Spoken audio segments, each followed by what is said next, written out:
Alright, I'll share with you a true story that actually happened. I must have spoken about this ages ago. Okay, this is actually a true story that happened in Dubai. I've changed their names because the people who follow me in Dubai or know me will identify both these people, and it's not right that I share their story without their permission. So anyway, keep their names hidden. Let's say we'll give their names as first guy Mr. Lal, second guy Mohammed. Okay, just fictitious names, but the incident is true. Now both these guys, I knew them very well. They were part of Toastmasters club that was based in Sharjah, UAE, and they both were speaking mates, colleagues, friends. Lal was 60 years old. Mohammed was like in his 50s. So Lal was nearly in his retirement phase. Okay. Oh, something big moved there. Say something big moved. I don't know. It's a lizard or snake or... Okay, anyway. Alright, so Lal was in his 60s, going to retire. Mohammed was in his 50s. And this is, the time period was exactly before the boom period of Dubai, where the property boom took place. Dubai had just got the feel of the property boom, and the Palm Island 1, 2, 3, the World, Dubai Metro, all these mega projects, countless towers, countless cities, 1 mile in the sky, and they'll have a Falcon City, Emirati City, Chess City, Futuristic City, Sports City. And by city, you're talking of, think of an actual city in a country that big.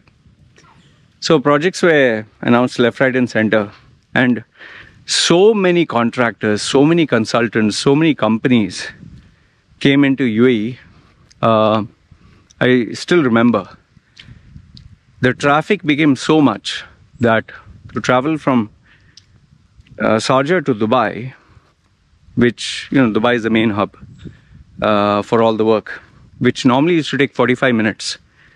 Because of the number of construction workers and construction buses, where it used to take 45 minutes to 1 hour, it started to take 3 hours. I'm not exaggerating, 3 hours to 5 hours. That much traffic was there. Some people would start traveling in the night, go to Dubai, park their cars below the office. Some people even change their residence temporarily. It was crazy. Just imagine 3 to 5 hours. And I know 5 hours sounds exaggerated, but if you had one accident or one bumper, this thing, oh, finished. And then UAE obviously realized that they had to create more roads and expand, and that's how the Salik toll gate got built. Okay, anyway, so these two guys, Lal and Mohammed, so both of them were working for Lal was working for a government company in Sharjah. Mohammed was working for a local company, and both of them were engineers, civil engineers, that kind of construction, contracting. Lal was getting $1,500. This guy also getting more or less the same, 1,500, 1,500. Now what happened was, because of the boom period and the demand for skilled professionals, it reached a fever pitch where they were ready to pay double the salary, triple the salary. The salaries were just unbelievably shocking. I remember even during the real estate bubble, they were paying commissions of up to 100,000 dirhams a month. Not exaggerating. I knew people who would not get even 3,000 dirhams in commissions, because people were ready to buy. You didn't need to have any skill, and none of these projects were completed. Everything was up in the air, and obviously it was the starting first year, second year, which eventually companies got smarter. They started reducing the commissions, and then you know what happens. Employers become smarter. So they want you to work, but they'll pay you less. So those who are like, early cryptocurrency phase, who had to make money, made money. So both these guys got very big job offers. Lal, because he was very close to me, he was 60 plus. Yeah, he didn't have an ego. Very simple guy, man. Oh goodness. You'd see him wearing the same shirt, same trousers, driving a dilapidated, broken old, I think Honda or Toyota. He was such a simple man. Okay. He got an offer with an Australian company. And I'm telling you, this is not exaggerating. Huh? This is real fact. From approximately 1,500 US dollars, he got paid, I think, 15 or 18,000 US dollars. Easily 10 times more than 10 times. I don't know what the hell did he say, how the hell did he do it? Don't ask me. And I know he was not bluffing, because he got the job, his friends and people they told me about it. I verified. Okay, so from $1,500, he got 15,000, 18,000. Unbelievable. But the only problem was, he used to stay in Sharjah and work in Sharjah, which was walking distance. Now he had to travel to halfway, almost 100 kilometers drive. That would take 4 hours, 6 hours driving every day. So he used to literally, I'll come to that. Okay. So he had to drive almost 100 kilometers because, they were doing the work in the sea and all that. Mohammed, on the other hand, he also got a job offer. But he didn't tell me what is the salary increase, but he told me it is the highest that I could never believe. People were saying it was 5 or 8 times or whatever. But that guy was earning quite a lot from before. Obviously, little bit of money under the table and all that. So you could say both of them were getting the same salary, say roughly. Okay. So now both of them got the job. We used to continue meeting at Toastmasters. One fine day, I saw Mohammed. Okay, he came in. Now this guy used to also dress up simple shirt, simple trouser. He was not like as poor as that Lal guy. The Lal guy had just him and his wife. His children already started working. Simple man. He just wanted to save money, retire and go back to his hometown in Kerala, southern part of India. So this other Mohammed guy, he still in his 50s. He had 2 kids who were staying with him, college. So he used to dress up simple, shirt, trouser. He had a slightly better of car. I think it was a 4-wheel drive, but second hand, very old. Okay. So this is how I've always, I always saw him, very simple guy. But after a few, I think, weeks or months, he came to the meeting, and this time he was dressed up in a complete suit, gold, like brownish golden suit with a Rolex watch. It was glittering so much you could definitely notice it. He put it in a way that you could see it. Massive, big chunk of metal. Gold rings, which he didn't have before, with the, Allah and all that written, and holy stuff and all that. I don't know, Shia, Sunni, whatever he had. Okay. And I was like, he looked amazing. I was like, bloody hell, are you getting married or did you win a lottery? So we always joking. He was laughing and all that. No, nothing. And he said, I'll show you something. So obviously the meeting had to go on with Toastmasters. So after the meeting finished, after 3 hours, he said, come with me. He took all of us out of the hotel venue. And there he showed us his Range Rover, brand new, full options, decked up car. Oof, I looked at it, I was like, bloody hell, man. We all opened the door and the smell of fresh leather, and you know how that smell is there, and you know how the door closes. It has that sound, like, you know, whew. You press a button and things open and this and that and goes up, and unbelievable vehicle.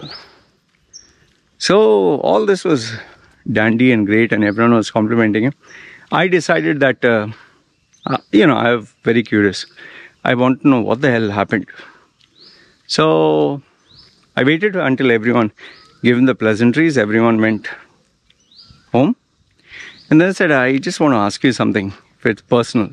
It's okay. He said, yeah, sure, Loy. I said, you can tell me no if you don't want.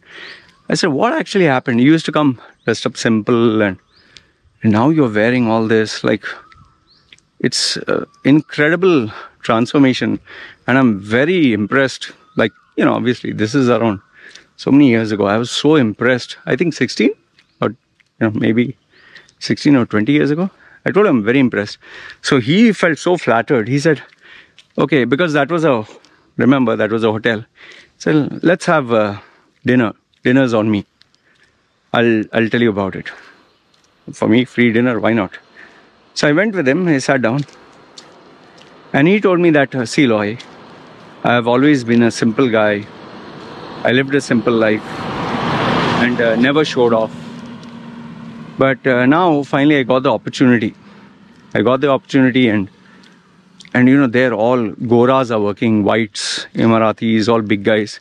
All of them have BMW, Mercedes, Range Rover, top of the line vehicles. I can't go there with an ordinary car. I can't look ordinary. I have to be with the, Jones. So what he told me is, after he got the job offer, he not only changed his house to, the hills and meadows, not that area. Now it's hills and meadows, but I don't know. That time he went to near Jabal Ali, expensive housing where all whites stay around that area, because it was closer to his workplace. And second is, one is he took that house. Thankfully he didn't buy it, but he took it on rent. That time even buying option was just starting. And then he took a car loan and bought this state-of-the-art car. He took a personal loan to upgrade himself and buy new stuff. And so I asked him, this company provided, or? He said, no, I took a loan, car loan, personal loan, and for that new house, mortgage loan. Okay. So I said, how did you get the loan? He said, the company is pre-approved by the bank. It's given a AAA rating. And he said, see, Loy, as you grow older, you'll realize you have to, if you want to meet people at a particular level, you have to be like them, dress like them, look like them. He says, now I go to 5-star hotels and we, talk and network there. I don't go to small hotels. So I just came here to meet you guys, but I'll not be able to continue because now my level is different. It's not being bad. I just have to focus on my career and grow. And saying, if I can achieve this, I know I can become double the salary, more than this, another few more years. So I understood what he had to say, and I wished him all the best. So he was very happy, fine. So that was Mohammed. He stopped coming for the meetings eventually. We used to meet once in 2 weeks. Finally, this guy came one day. I met Lal. Okay, so he came down and we met. And this time I asked Lal, hey Lal, how are you doing? He was a little elder, so I just called him Sir Lal. Yeah, fine, Loy, and everything. But what I noticed about this guy is, even after the job, he was dressed up the same. He looked the same. In fact, I asked him, where are you, man? You're not coming nowadays for the meetings and all that. Loy, very busy, Loy, very busy. Short old man, But even though he joined this new company with like 15 or 18 times the salary, he still dressed up the same. So out of curiosity, after the meeting, I just went outside to see which car he's driving. He's driving the same car. So I went up to him and asked him, You didn't buy a new car, nothing. For what, Loy? What I'll do, new car? I said, what about this? Saying it drives. Only a little problem with the AC. And so I told him, but you're getting more money. Why I'll spend for new car? Why? Crazy or what? He's saying, I'm going to go back to India. I'll retire. This guy didn't spend money on a new car. He didn't even change his house. You remember I was telling you how he goes to work. He used to drive his car in the night, sleep in the car. Okay, sleep in the car. Get up in the morning and change everything. Do the work. And before traffic would build up, he would try to come back. And then he would come in the night and then do the emails and everything. But he made sure work was done. Sometimes he would not come 1 day, 2 day home. It was that bad. But this guy wanted to live the same old life. He didn't want to change anything. He didn't want to become anything. He wanted to be the same old guy that he was. And I found that very surprising. I was like, you don't want to upgrade yourself? He said, no. I said, I don't want to dress up fancy, impress. He said, for what? He's saying, they paid me money for my knowledge and experience. If they want dress and all that, let them buy for me dress. I said, what about car? Hey, they can give me company transport. I don't mind. For everything, he had an answer. In fact, the company, I think his bosses and all felt so sorry for him. Then they gave him a temporary arrangement. Okay. Now this continued for, I think, 2 years, 3 years. After that, obviously the boom period died off. I didn't see much of them. I didn't even remember them. Because, life goes on. Until one fine day, this is after 2-3 years or so, maybe 3-4 years, whatever. By the time the boom period had died out and Dubai went into a massive debt, billions of dollars of debt, and Abu Dhabi had to bail them out, the property market crashed, Lehman Brothers, all that nonsense. Okay. So I remember this guy, he came for the meeting. Same guy, Mohammed. This time Mohammed, his hair was more white and he had grown a beard. And he was not wearing his suit and watch and this and that. Instead, he was just wearing like a t-shirt and jeans, and he came casual. So I was like, hey, nice to see you and this and that. And so we spoke and all that. Later on after he spoke to everyone, nice to meet you after so long, And then obviously people asked him, hey, how are things? You still working? No, I went back to India and, okay, fine. So he had just come for a holiday. Okay. So after the meeting, everything got over. This time I went out and I ran up to him. He was going to take a cab. So I told him, see, listen, should I take a cab? Come, I'll drop you. He said, yeah, sure, no problem. No, you don't have to bother. I said, no, I insist. So because, he had taken me out for dinner or something, I insisted on taking him for dinner, but not in a 5-star hotel or anything. Simple, like a tasty burger, this thing. I said, let's just have something small. He said, okay, fine. So when I took him there, I asked him, so what happened? All this, you had a great career now. And after some time, he just, at first he was, hesitant. But then later on he told me, Loy, it was a disaster. I asked him, what was the disaster? It seems that the company he worked for, and, he took the car loan, he took the loan of, personal loan and all that. That was based on the salary he was getting. However, what happened is, the company got into a legal issue with not being able to deliver the projects, not being able to, because of cancellation of the main project, they were not able to pay suppliers, and they had so many issues. And because of this, they didn't get paid their salaries, and eventually company closed down. That time there was no bankruptcy law. Company closed down, the owners absconding, people got jailed. Emiratis anyway, I don't know, there was no news about them. some of the partners. But he didn't get paid. He had months of salary pending. And obviously he had to pay off the loans, no? So, or, you know, in UAE, if you don't pay your loans, you get jailed.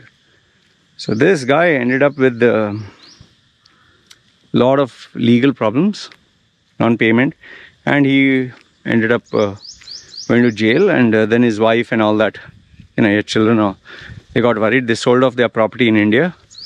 His bank accounts were frozen. They paid up the money and made sure all the cases were closed. And then he got sent back to India.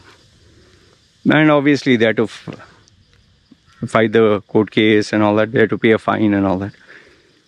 So finally, when that duration was over of not being allowed in the country for a certain period of time, is when he came back. And now he had to restart his life all over again. And the most tragic part was, he started off here, he shot up here, and after losing everything, instead of coming back here, the same place where he started, he was down. He was even more down.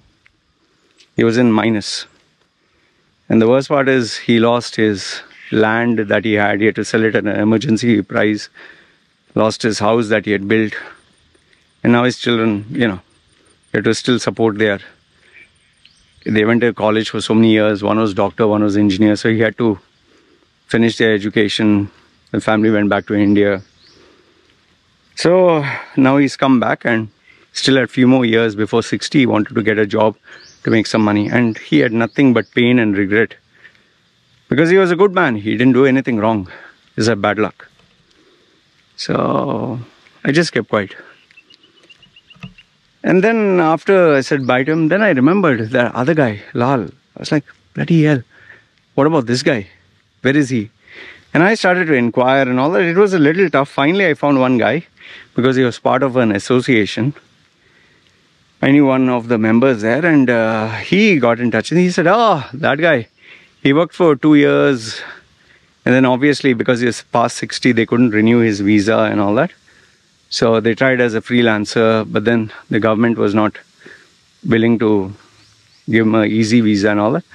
So he started to work from India. Imagine, he's working from India, doing online projects and all, even though remote was not a concept that time. And obviously he got paid a little less because he was working for India, but he still agreed. But this guy worked for 2-3 years, whatever, until the company shut down. And all the money that he got, see, he used to earn 1,500. But then he got 15,000 or 18,000, whatever, dollars. So he still continued living his life as a $1,500 guy. He didn't increase his expenses, he didn't increase his lifestyle, his lavishness, nothing. He continued living as a guy who would earn $1,500, him and his wife. And he saved all this money. So just multiply, let's say, suppose $10,000 into 12 months, so 120. Say give it 2 years, 3 years, 4 years, comes $500,000 US. He saved all this money. And today, he has enough and more money to live like a king. Agreed, he's 60 plus, whatever. At 70, what can you live like a king? But he's secure. He doesn't have to worry a single thing. He has kept money for himself, his child, his wife, his child, and even kept in fixed deposits for his grandchildren. Now, I'm not going to tell you that, say, listen, even if you get a job that pays you 10 times more, increase your expenses by 10 times, or don't increase at all, live like a miser. No. You pick up what you feel is of value to you. But in terms of the message that I want to give you is, number one is, when times are good, we like to believe it's forever. We like to build castles in the air and think, shit, I'm earning 10,000 now. Tomorrow I can earn 20,000. Then I can earn 30,000. Then 40,000. We believe it's always going to go positive. That's what happened with cryptocurrencies, property market, investments. And when greed comes into the equation, people lose control and They believe they are invincible. It's like a god mode. Nothing can happen. And this was the overconfidence people had with cryptocurrencies. They put 100, they got 1,000. They put 1,000, they got 10,000. Put 10,000, they got 100,000. So they believed nothing can touch me. Until one day, whatever they put, everything disappeared. That's number one. The second thing is, imagine that if you were to lose what you had, then what would you do? Imagine for 2-3 months, it'd be nothing. And live like that. I'm not saying live like a miser for the rest of your life, but prepare yourself for, let's say 6 months there's no job. Keep the savings. 1 year there's no job. Keep the savings. Because at the end of the day, it's what you save that will help you. Not your car, not your house. Unless, of course, you have purchased assets which you can sell and make money at a appreciated amount. Like, see, in the case of Muhammad, he was lucky that he was able to sell his land at least for something. Okay, agreed, he must have sold it less than what he wanted. But that helped him bail out. And last if not the least is, I tell people, expect the unexpected in life. See, for me also, I was so impressed with that guy. Rolex watch and branded suit and branded car and expensive lifestyle. I seriously was so impressed. I wanted to be like him. I started, spending money. I used to spend those days.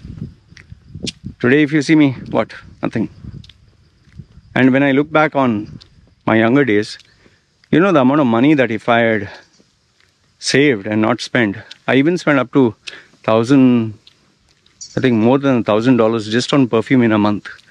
Was that mad? Girls, no? As to want to show off, as to eat expensive outlets and wanted to show off and buy new clothes, buy new this, buy new that.